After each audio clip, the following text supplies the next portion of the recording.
et bienvenue dans l'émission Le Tête-à-Tête décideur consacrée aujourd'hui à la Big Data dans le secteur médical. Pour nous accompagner sur ce sujet, l'entreprise Synodis. Ils se décrivent comme au croisement du métier de la santé et de la donnée. Parmi leurs champs d'intervention, l'aide au traitement et d'exploitation des données, bien sûr, mais pas que. Et pour nous accompagner sur ce sujet, Yann Decambour, directeur associé chez Synodis. Bonjour. Bonjour, donc Synodis, effectivement, comme vous disiez, est une entreprise de services numériques spécialisée dans la santé.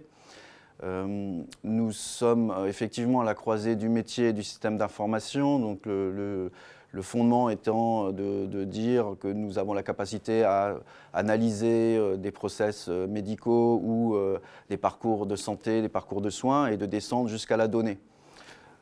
Comme vous le disiez, nous avons 3 business units. Une business unit historique, donc, qui est du consulting, du conseil, où nous intervenons à l'origine autour du dossier patient informatisé et de la gestion administrative du patient.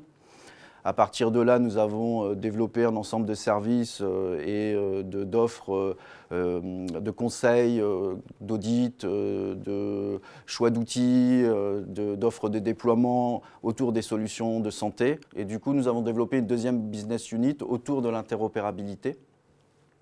Et sur cette offre-là, cette business unit-là, nous intervenons à la fois en fournissant des services de support, de développement, d'intégration et ce qu'on appelle du service managé. Nous avons pu lancer une troisième business unit autour de l'innovation.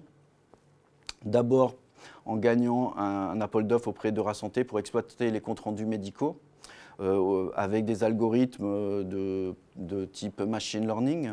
Ensuite, nous avons développé, nous avons gagné des contrats autour de l'exploitation des données qui proviennent de l'IoT, donc des objets connectés. Ok. Dans les 3 business units que vous venez d'évoquer, j'aimerais qu'on s'attarde quand même sur l'interopérabilité, puisque vous intervenez sur toute la chaîne de valeur, c'est un peu votre singularité aussi.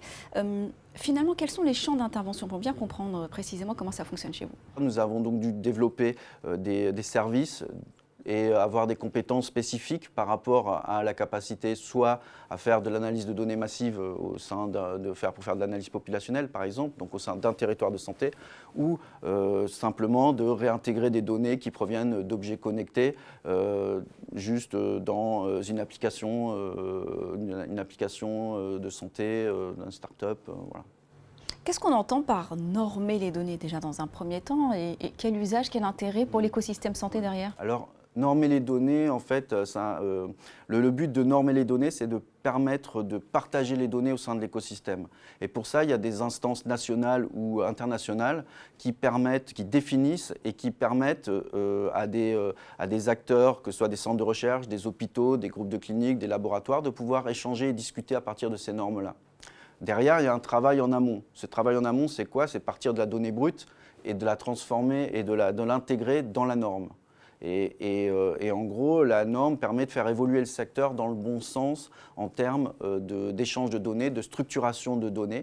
Et derrière, effectivement, quand au niveau, par exemple, de l'État, on souhaite se lancer dans comme le Health Data Hub, par exemple, sur des plateformes d'échange de données au niveau de la recherche médicale, on a besoin de passer par ces structures d'échange et structures de normes. Concernant l'innovation, j'aimerais compléter par effectivement l'offre autour des observateurs de données et des data lakes. Car ici, il y a une complexité au niveau métier, d'analyse, de récupération de données de systèmes multiples, dossiers patients, systèmes de facturation, les startups qui fournissent des nouveaux systèmes autour du patient. La valorisation de la donnée passe par une capacité et donc on retombe sur l'interopérabilité, mais aussi au niveau métier, de concevoir les bons indicateurs. Et pour ça, ça nécessite de rentrer dans des systèmes de data lake, d'extraction multiple, pour permettre de donner les données valorisées aux praticiens. Alors, on a bien compris votre positionnement, du coup, votre approche, votre business model. Alors, au niveau du business model, sur les business units classiques, consulting et puis interopérabilité, on va plutôt partir sur des modes de régie, des modes de forfait classiques. Ensuite, au niveau de l'interopérabilité et de l'innovation, notre but, c'est de se développer sur des services managés, avec les nouveaux acteurs informatiques qui permettent aussi de faire du calcul à l'usage, d'arriver sur une tarification, par exemple en mode SaaS, Software as a Service, ou ou en service managé par abonnement. Et pouvoir ainsi, pour nous, en termes de société, avoir plus de récurrents. D'accord.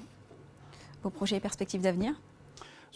Pour les projets et perspectives d'avenir, déjà consolider en fait cette offre autour de la fourniture de plateformes d'interopérabilité. Et ensuite répondre ou intégrer les deux pistes ou les deux évolutions actuelles, c'est-à-dire aller sur de la médecine personnalisée autour du patient avec ce qu'on appelle le patient empowerment. Donc là, aider les acteurs à pouvoir intégrer, discuter avec l'écosystème des startups pour qu'ils s'intègrent dans l'écosystème santé et répondre à la fois aux besoins du patient et aux besoins des acteurs. Ça, c'est un premier niveau. Un deuxième niveau, intégrer les filières de médecine de précision, qui permettent justement, vous l'avez évoqué par rapport à la question sur la norme, c'est-à-dire comment on peut structurer de façon globale les données pour pouvoir des échanges entre acteurs et ainsi répondre aux besoins de demain, c'est la médecine translationnelle, c'est-à-dire mettre la recherche au chevet du patient. Voilà. Donc ça, ce sont un peu nos objectifs. Et puis si aussi on peut s'internationaliser en termes d'activité, ce sera avec plaisir, quoi. On vous le souhaite en tous les cas. Merci d'avoir été avec nous. Merci. Merci à vous de nous avoir suivis sur bfmbusiness.com. On se retrouve bientôt pour un prochain numéro, le Tête à Tête décideur.